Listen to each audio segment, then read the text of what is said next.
Belakangan ini, nama Komjen Pol Dharma Pongrekun mencuat di media sosial karena sosoknya disebut-sebut sebagai lawan yang seimbang bagi hacker Bjorka. Sebagaimana diketahui, Komjen Pol Dharma Pongrekun ditarik kembali ke Polri. Ia digantikan Irjen Pol Sutanto. Pergantian dan pelantikan itu sesuai keputusan Presiden RI tanggal 5 Oktober 2021. Irjen Pol Sutanto terakhir menjabat sebagai Deputi 8 Badan Intelijen Negara.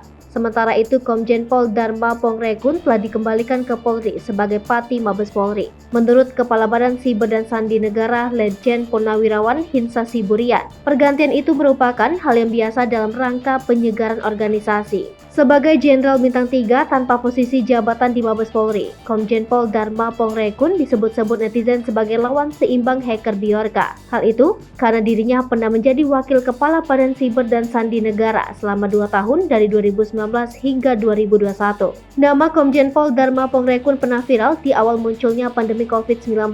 Saat itu ia menjabat Wakil Kepala BSSN. Tak lama setelah viral pernyataannya, ia pun ditarik kembali ke Mabes Polri. Dalam video, Komjen Dharma menyebut adanya agenda perbuatan jahat global secara sistematis dan masif hingga munculnya pandemi COVID-19.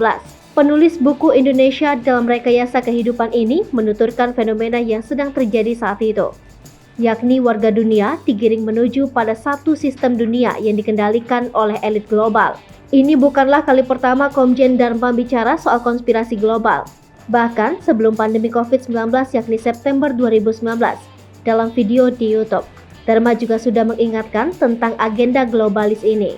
Komjen Dharma menyebut elit global bekerja secara struktur, sistematis, dan masif. Komjen Pol Dharma Pongrekun merupakan lulusan Akpol 1988.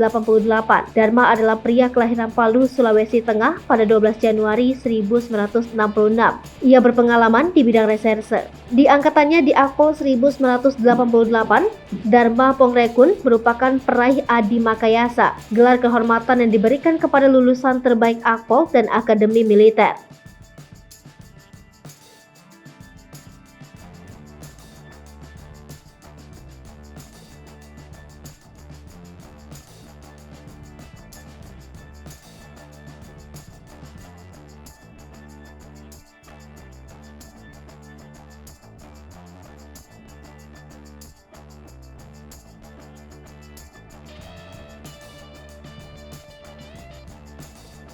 Hai pemirsa Sri Popo TV, jangan lupa komen, like, dan subscribe, serta tonton terus berita-berita terupdate lainnya ya.